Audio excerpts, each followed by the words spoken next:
not eating and drinking, but righteousness and peace and joy in the Holy Spirit. Today we'll talk about joy. Kalipay! Hallelujah! Kalipay! Kalipay! Joy! Hallelujah! Don't you know that Jesus on you, joy, Jesus on you, the joy of your salvation. J-O-Y means Jesus on you, Jesus on me, the joy of our salvation. That's why it's very important for us to walk in the joy of God in serving Him. Joy is very vital in the service of God, because you cannot deny it that Jesus is on you. That's why He is the source, the foundation of joy, pleasure in your life. Serving God must be pleasure, must be full of pleasure. Kinahanglan ang mapangalagan sa Ginoo full of gitawag nga kalipay. Hallelujah. In the other part, do you still have the joy of God in your life? Yes. Hallelujah. We need to be joyful in serving the Lord. We need to be joyful in serving God. We need to be joyful in doing the works of God. We need to be joyful in every aspect of our life, because we know that joy is Jesus on you, the joy of our salvation. Amen? On means cultivated and supporting. On means cultivated and supporting. Or if God was saying, Jesus in you is cultivating you to be joyful and supporting you to be joyful in all aspects of your life. Amen. Joy is a medicine. Amen? Amen. Hallelujah. Joy is a medicine. Amen. Importante kay mga ison. When I was in Cotabato, the real reason that why God called me to go there last week is because I need to talk to a pastor slash prophet. No? Usa ka propeta dito sa Cotabato. You carry the burden by yourself, but for you to share the burden in me, because said, for my yoke is easy and my burden is light. Amen. Because God wants you to walk in joy. Gusto sa Ginoo nga maglakaw ka sa kalina o kalipay sa Ginoo. Hallelujah. It is God's pleasure to see that you are joyful in serving Him. Dako kay kalipay sa Ginoo nga makita kaniya nga diin nagmalipayon sa pagpangalagad sa Ginoo. Hallelujah. There must be joy. Sa kalibutan mga inson, they can produce happiness, but not joy. What is the difference between happiness and joy? Let's open the Bible in Psalms chapter 16, verse 11. Psalms chapter 16, verse 11. It's part of joy, but joy is the fullness of happiness. He said, happiness is just part of joy, but joy is the fullness of happiness. God is saying, He doesn't want you just to be happy. He wants you to be full of happiness in your life, living in the abundance, the source of happiness sa inyong kinabuhi. Joy is contagious. Why? Because joy is the fullness of happiness. Hallelujah. Fullness of happiness. Kisa'y gusto mo tagbaw sa kalipay? Kisa'y gusto mo tagbaw sa kalipay?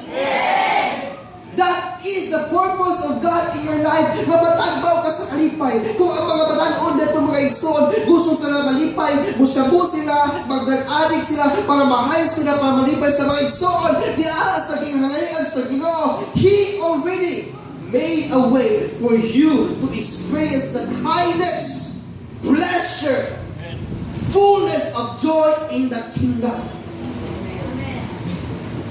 Gusto na sa Ginoo, gitagana na sa Ginoo, kinahanglan na di mahipay ta, matagbaw ta sa kalipay nga ihatag sa Ginoo. That's why In Galatians chapter 5, verse 22, but the fruit of the Spirit is love. Susunod. Joy. Hallelujah. Joy. Ano ba? Joy. Ano ba? Joy. Hallelujah. Joy. Praise God. Hallelujah. Jesus on you, the joy of your salvation.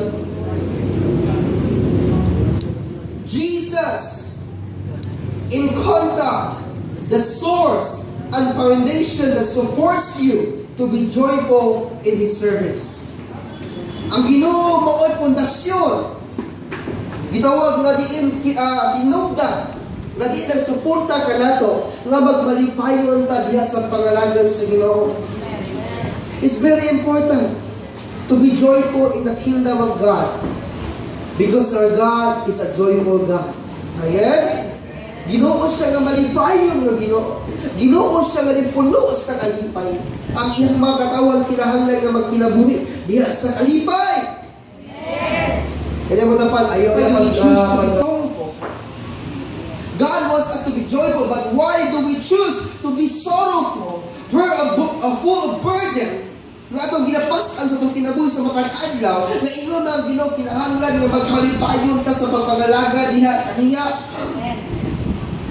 In the midst of problems and trials, you can still be joyful. Because in the midst of trials and testings in your life, Jesus on you, the joy of your salvation is always with you. He will never leave you nor forsake you. That's why you can still be joyful in the midst of all those things that is happening in your life. Amen. Yes. Sabot mga isuon sa Bisaya. Sa panahon sa problema, mga pagsulay, hawa pang Ginoo sa iyong kinabuhi. Nawala pa ang Ginoo sa iyong kinabuhi. Sa panahon nga wala na kay paniud to, wala na kay kwarta pa itong bugas. Sa panahon nga giaway ka sa imong isuon, gilibak ka sa imong isuon, ihawa pang Ginoo sa imong kinabuhi. Nilakaw pang Ginoo sa imong kinabuhi.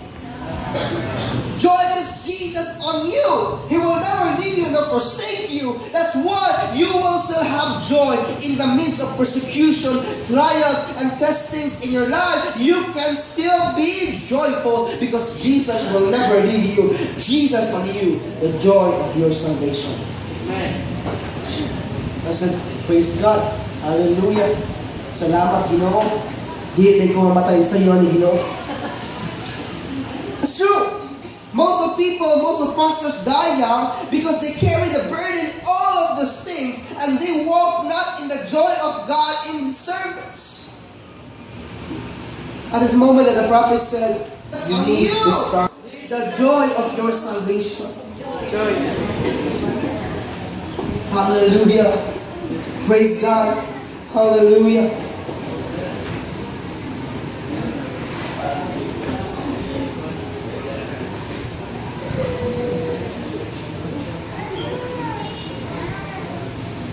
Hallelujah. But mga igsoon, we need to protect the joy of God in our lives.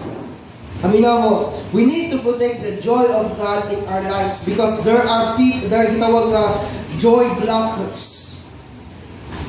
We need to protect the joy of God in our lives so that gitawag na joy blockers.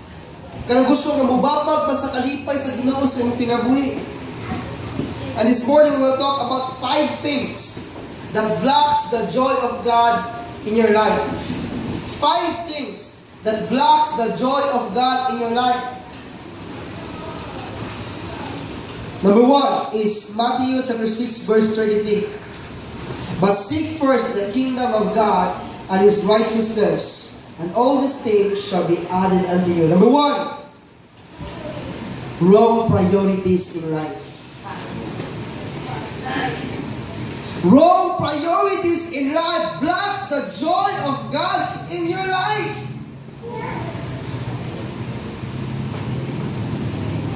When we scramble the priorities of life and put God in the second, instead of Him being first in our lives, we create an atmosphere of chaos and blocks the joy, which is Jesus on you, the joy of your salvation in your life.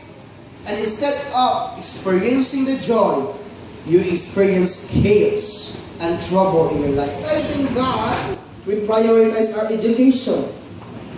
Instead of prioritizing God, we prioritize our work. Instead of prioritizing God, we prioritize our family. Instead of prioritizing God, we prioritize the worldly things sa kalibutan. But God clearly said, Matthew chapter 6 verse 33, seek first, prioritize me first, and my righteousness, and all the things that you want to prioritize will be provided for. Amen. Amen.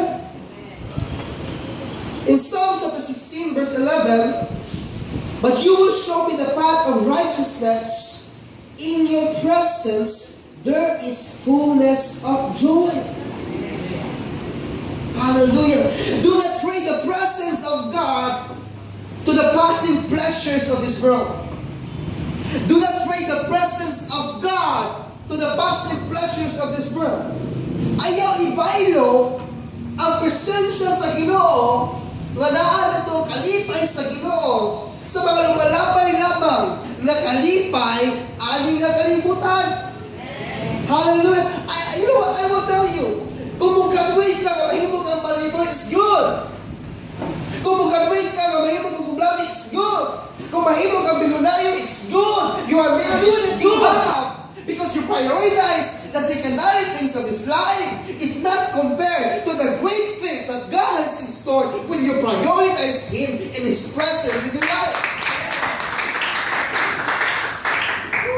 The devil wants to give you good things for you to forget the great things. Hallelujah. Hallelujah. Or the devil wants you to just survive and not succeed. Hallelujah. Usay yawa maayo kay yawa nga buhat ang maayo butang. Pero wala kibalo mga igsoon nga ang gitagala sa Ginoo sa tuwa are great things. Great things. Limitless things. Mga butang nga dagko kay mas maayo pa sa mga maayo. Pero mga butang nga gitagala sa Ginoo sa tuwa family. And next, our priority must be our ministry or anything that God wants you to do sa imong kinabuhi. That is the priority in life. Satan wants us to be busy, being under Satan's yoke, busy in the things of this world, busy in the things of this life, so that we will forget to be busy in the presence of God. Present in the presence of God, there is fullness of joy. So ang kinatibuk-an niya mga igsoon, ang fullness of happiness. The fullness of happiness, which is joy, can only be found when you prioritize God and His presence. Amen. Amen?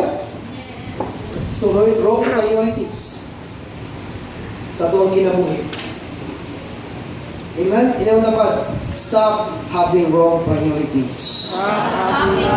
Starting today, prioritize God. And all those things that you want to prioritize will be provided for. Wrong priorities sa tuwang kinabuhi. Even as pastor, sometimes I have wrong priorities. Sometimes my priority is to do the works of God, and sometimes I neglect to prioritize the God of works. It's just the same. Whether you are a pastor, you are a leader, you are a member, it doesn't even matter. The priority must be right. First must be God. God must be first sa tuwang kinabuhi. So, be careful, ha? And the wrong priorities because that is a joy blocker. Mustap na sa tinawag mga is being out of God's will. Being out of God's will.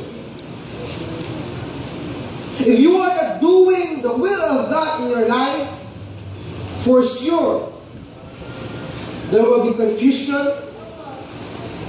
there will be doubts, there will be fear, because the joy of God, hallelujah, will be blocked because you are out of the will of God sa imong kinabuhi.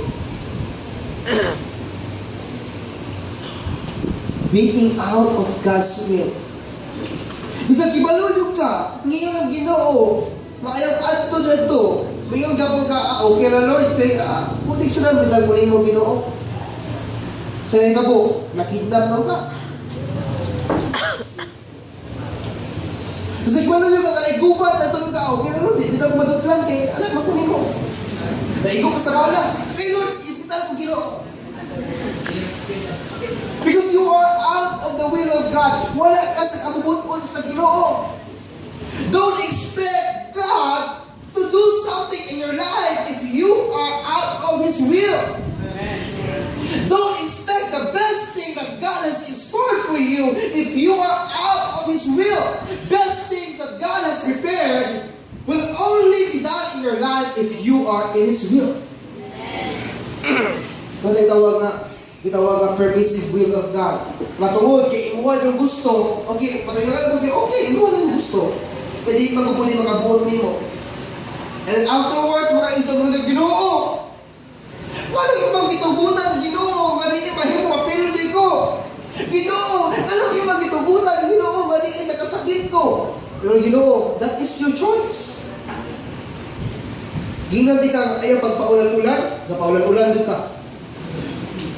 Giingnan di ka nga ayaw pag ano-ano dapita. So nagakpan ka. Ano naman? Ano ba ka dapita? Alaan ka. Decisions yourself to lose. But God says, we are victorious. But Lord, why do I lose? Maybe because you're out of the will of God in your life. Wala ka sa kabubuton sa Ginoo, sa iyong Ginoo. Okay, so, let me tell you this. This is my experience. Hallelujah! Nakakalanday na. Nakakalanday na. That's very true. Usahay ng God. Ito binisay ulit. Usahay. Abi na to kay anak na sa Ginoo. Nga di ipadawat na nato ang tanan. Bisa dili kabubuton sa Ginoo kay anak na sa Ginoo. No! Being a son and daughter of the King doesn't entitle you to receive anything that you want, but you are entitled to receive something that God wants you and intended you to do. Yes. Ano ang nambong kay anak sa Ginoo nga mabuhat ang imong tanan, madawat imong tanan, bisag wala ka sa kabuhaton sa Ginoo. These things are those are received for those people, God's people that are in His will sa ilang kinabuhi. Amen? Hallelujah. Dahil pagkakalimutan sa pastor Psalms 51 verse 12. Restore to me the joy of my salvation and uphold me by the generous spirit. Or David was saying he was repenting from his sins. Number 3, joy blockers is unconfessed sin. Unconfessed sin. Sala nga imong gitaguan sa imong kaugalingon. Nga apay nimo nga ikaw na nakahibalo. No, God knows. And the devil knows. And when the devil knows, hallelujah, he will stop the joy of God to flow sa imong kinabuhi. Stop living a life of sin. Na imong binuangan ng Ginoo, na imong ka-Lord, wala yung ibalog, tago mo sa kusina. Wala yung ibalog, from out na to. Wala yung ibalog, kinaamag ka sa among banyo, Ginoo ako isa. No, God knows. Stop living a life of sin. Kinabuhi sa pagpapasala. Unconfessed sin. Kinahanglan na imo wala ikupisal sa Ginoo karon. Ina mo dapat ikupisal na sa Ginoo. Hallelujah. And what ibalog you will reap the harvest of that sin, not only you, but also your families and your generations to come. Okay, so that was what I said.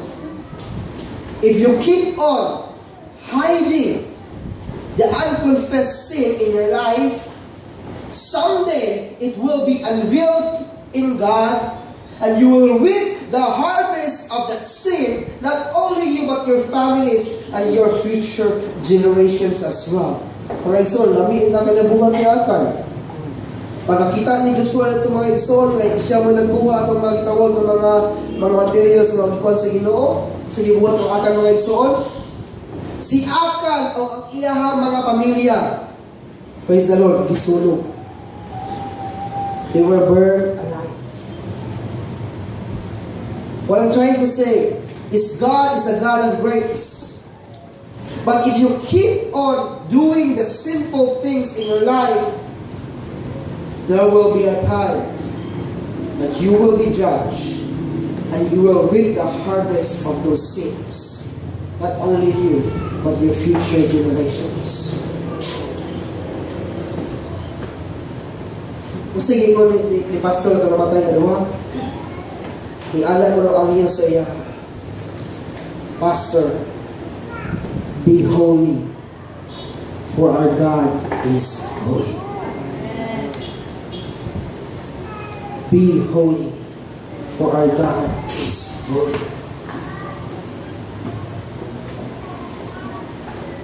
Let go of this unconfessed sin. Mga sala ang ipang tagataguan na ito sa itong pagalingon.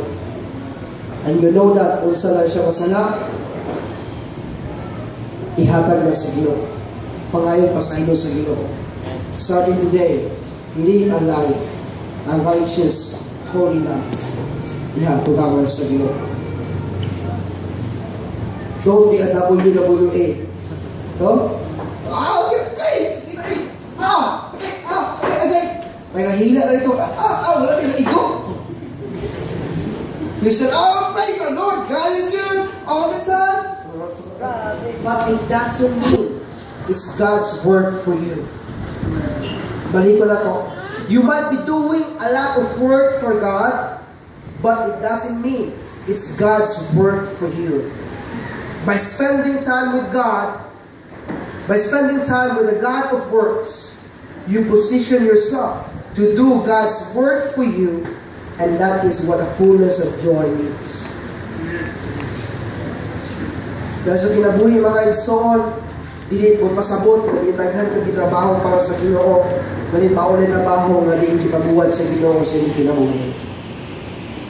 Sa paghatag ng panahon, diha sa papaminaw sa Ginoo sa mga buhay. May baluan ninyo kung sa mga butang na pabuhat sa Ginoo sa inyong kinabuhi. Kung diara ninyo matagamtaman ang tinuod na kalipay ani nga kalibutan. Amen. Hallelujah. Hallelujah. Be careful of the joy blockers.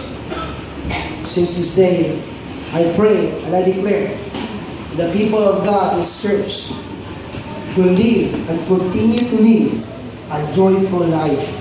Because Jesus only is the joy of your salvation. Hallelujah.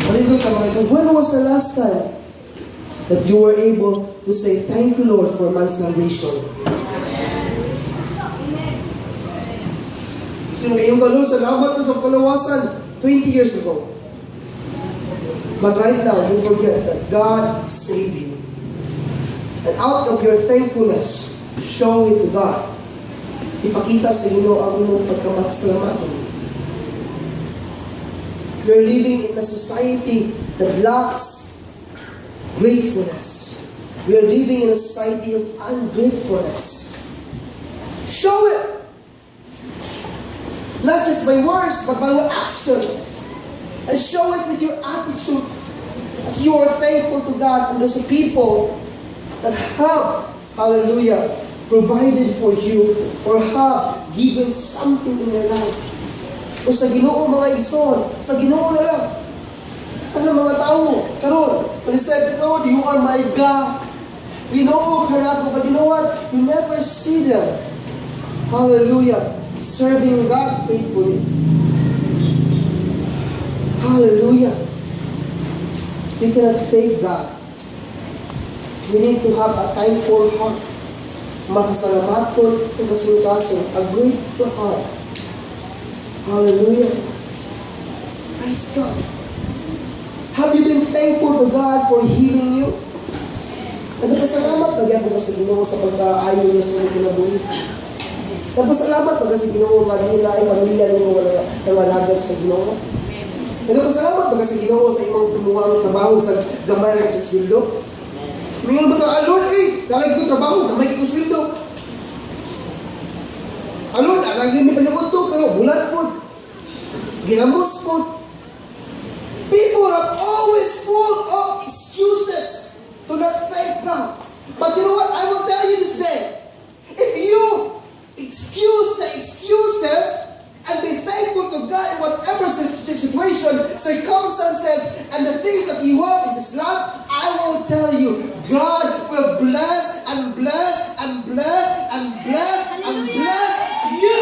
For it is the pleasure of God to see His people blessed. Kalipay sa Ginoo na makita ninyo mga katawan na di yung panalangin o nagkalipay sa panalangin sa Ginoo. Hallelujah.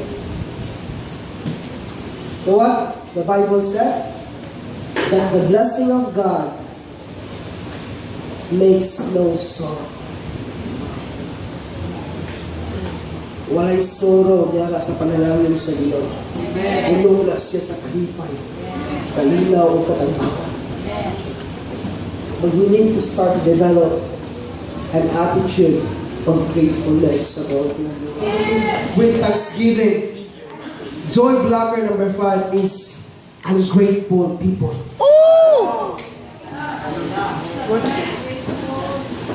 Ungrateful people blocks the joy of God in their lives. What you are ungrateful of are the things that you will receive. Ang mga butang na dili ka makasalamaton, maulan mga butang na dili ninyong madawat sa inyong kinabuhi. Hallelujah. Because God wants to give those people who are always grateful of the things that they have, of the things that God has given them. Ungrateful people, or people who always have self-entitlement. Pobre ko, kinahanglan ko kagad ni Pastor, pobre ko. Leader ko sa simbahan, kinahanglan i-recognize na Pastor, leader niya sa simbahan. Ako may pride, kinahanglan ka, ako'y suma kong laude. Ako may guwapo, kinahanglan ako Mr. Universe. Self-entitlement, mga igsoon. Lord, this is very vital. Because most of the people of God have self-entitlement in their lives. I'm working in the Lord must provide for me. Kinahanglan nga tayo may pastor og 10,000 kada bulan. Ang iyong pastor gani, wala piso kada bulan. And what I'm trying to say is that take out that self-entitlement sa inyong pagkalingon. Amen? You are not entitled of anything in this life. Amen. You are just entitled of the things that God has prepared for you. Amen? Hallelujah. Are you thankful for God for 1 peso? Yes. Are you thankful for God na din sa Ang kapanalangin, ikuhaan ng kandado, kinahanglan nilang aplihan ng soy. At ang pag-apli, dili, gikan sa Ginoo. Ang pag-apli, gikan nimo. Do you believe it? Nagkatuo ka ba, Ison? Hallelujah! Hallelujah! Why? Because God wants to bless His people for the end time harvest. Gusto sa Ginoo panalangin na ng iyang mga katawan, Ginoo na pagbalik sa Ginoo sa para gitawag na end time harvest sa kalibutan. Going to crusade, it takes 10,000 peso para makawali mga ison. Going to other places, it takes money. But you know what? Money isn't a problem. The problem is the people of God ready to receive His blessing. Hallelujah. Hallelujah. Yes, you're ready. Receive your blessing in Jesus' name. Hallelujah. If you're ready, then receive your blessing. I declare, Lord, open heaven in the name of Jesus. to believe in Jesus' name. You receive it in the name of Jesus. Hallelujah. God said His word, I watches over my word to perform it. Ginabantayan sa Ginoo ang iyang mga pulong. Sa iya ang mga katawan sa Ginoo. Musinggit sa iyang pulong. Kuwaon sa Ginoo. Upuhaton sa Ginoo. Sa mga tao na nagahisgot, nagazawya ang mga igsoon sa iyang pulong. Hallelujah. If you don't believe, I don't care. It's yours. Kung dili ka matuo, imuha ko na. Basta mga tao ang matuo, isiyahan ko ikaw. Pagbangon ka sa Ginoo, sa imo ang kinabuhi.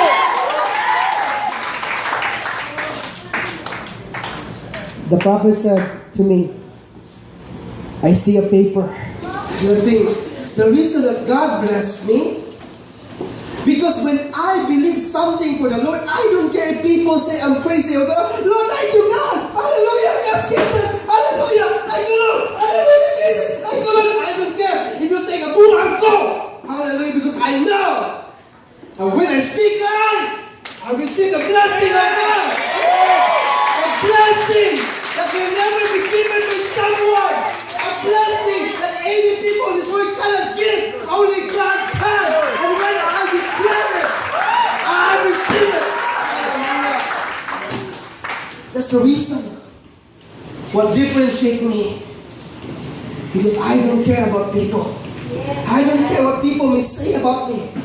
You always see me every worship I need before God. I don't care about your responses. When I was young, kung wala kang kwarta, speak loud and said, I have full of money because God said His word. I will supply all your needs according to riches and glory in Christ Jesus. If you have a sick body, since today start declaring that by His stripes I am healed, and I am the healed of the Lord. Even though you feel the pain, but start declaring, Lord, I am the healed of the Lord. Since today, if you are believing for a house and lot, or you're believing for a car and wala kay kwarta, sign today, say, Lord, I have it in Jesus' name. Since today, if you are believing to go to America, then the Lord is already approved in every car. Hallelujah! Hallelujah! Ay, nagkatawa-katawa niya lang. Nagduha-duha ka? Yay! Yay! Ay, hindi mo. Listen. Shut up! Hallelujah! Since today, ay katawa. If you are believing for someone or some house ang kinabuhi, if you are believing for something right now, get out and say, thank you, Lord. Why is it like that? If you are on us, Jesus on you, the joy of your salvation, then the people of God will stop saying, making excuses that life is a failure and life is full of burden, because God says, I will never leave you, I will never forsake you, I will provide for you, I will take care of you. In your life, since today, live in the joy of God.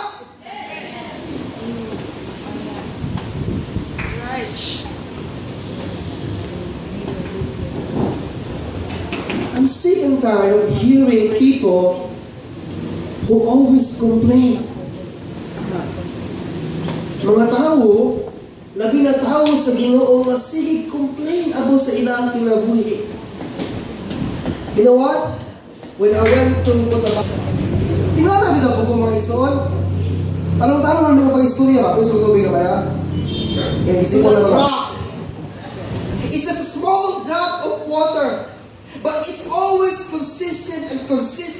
Someday, when you look at the rock has holes because of the small drop of water, and that is bitterness. Kaya magginagmay mga kapakyasan sa itong kinabuhi, mga napakyasan na wala itong gihatag sa Ginoo.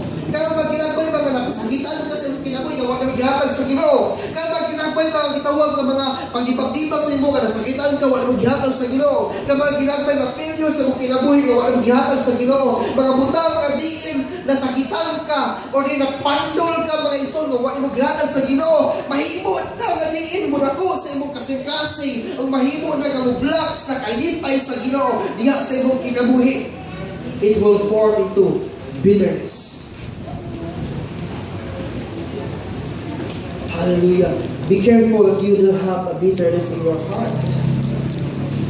See to it that you have forgiven someone. Or if that someone, you have forgiven yourself. Sometimes, it's more easier to forgive someone than to forgive yourself. Balikan ako. Sometimes, it's easier to forgive someone than to forgive your own self. Diba? Sakit taas kita yung expectations ng kagalingon. Basta hindi mo na mabuhat. Hallelujah has similarity in the Bible. Joy and grace. Or he was saying, looking carefully, lest anyone fall short of the joy of God, lest anyone's root of bitterness. Ikaw pa, be careful of this joy blocker, which is bitterness. Kapaitan. Be careful. Ay, ang kapaitan, pipigyan dapat. Be careful about bitterness. Pipigyan ka. Be careful about bitterness. Hallelujah.